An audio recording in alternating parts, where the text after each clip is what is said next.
तो दोस्तों रिलायंस ने अपने क्वार्टर थ्री क्लोज कर दिया है। तो चलिए देखते हैं क्या है क्वार्टर थ्री के नंबर्स के अंदर। डाटाबेस के यहाँ पे क्रॉस में है। तो देखिए पिछले क्वार्टर की बात करें तो पिछले क्वार्टर में कंपनी का जो टोटल रेवेन्यू जो कंपनी ने ऑपरेशन के थ्रू जनरेट किए थे 2,35,481 करोड़ के आसपास।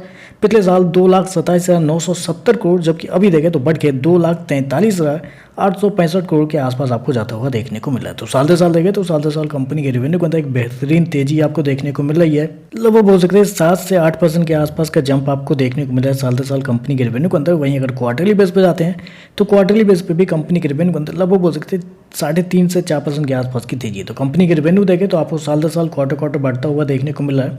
मेरे पास बहुत सारे ब्रोकर्स हाउस की रिपोर्ट है जो कि आपके सामने आ चुके हैं। उसमें अगर आप गौर करते हैं तो हर एक ब्रोकर का मानना था कि इस क्वार्टर में कंपनी का जो रेवेन्यू है वो हल्का सा ही बढ़ता हुआ देखने को मिला है। ज़्यादा मतलब हर एक का मानना था कि हल्की सी ग्रोथ आपको देखने को मिलेगी, लेकिन यहाँ पे देखें तो एक बेहतरीन जंप आपको देखने को मिला है। जो एवरेज अनुमान निकल आता है वो निकल के आता है 2,29,222 करोड़ के आसपास। लेकिन यहाँ पे देखिए तो कंपनी की तरफ से 2,43,865 करोड़ के आसपास का रेवेन्यू आपको देखने को मिला। तो आप कह सकते हैं मार्केट की उम्मीद से कई ज़्यादा बेहतर कंपनी का रेवेन्यू आपको आता हुआ देखने को मिल रहा है।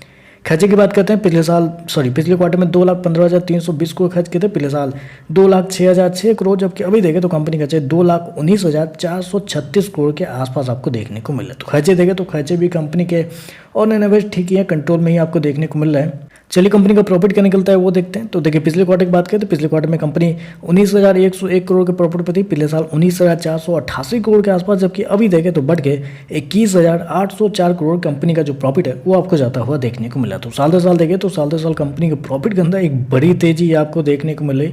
लगभग 12% के आसपास का जंप आपको देखने को मिला। हालांकि मार्केट को बिल्कुल भी उम्मीद नहीं थी कि इतना बड़ा कंपनी का प्रॉफिट आपको देखने को मिलेगा। क्वार्टरली बेस पे जाते हैं तो क्वार्टरली बेस पे भी कंपनी के प्रॉफिट के अंदर एक बड़ी तेजी आपको देख लगभग 14% के आसपास की तेजी। तो कंपनी का प्रॉफिट देखें तो मैसिव जंप आपको देखने को मिला है कंपनी के प्रॉफिट के अंदर साल दर साल क्वार्टर दोनों। मेरे पास बहुत सारे ब्रोकर्स हाउस की रिपोर्ट है जो कि आपके सामने आ चुके होंगे। उसमें अगर गौर करते हैं तो हर एक ब्रोकर का मानना था कि इस क्वार्टर में कंपनी का जो प्रॉफिट है वो लगभग 17,000 से 18,000 करोड़ के बीच में आता हुआ देखने को मिलेगा। जो एवरेज अनुमान निकल के आता है वो निकल के आता है 17,482 करोड़ के आसपास। लेकिन यहाँ पे देखें तो 21,804 करोड़ का कंपनी का प्रॉफिट आपको देखने को मिलता है। प्रॉफिट तो बहुत भयंकर आपको देखने को मिल रहा है।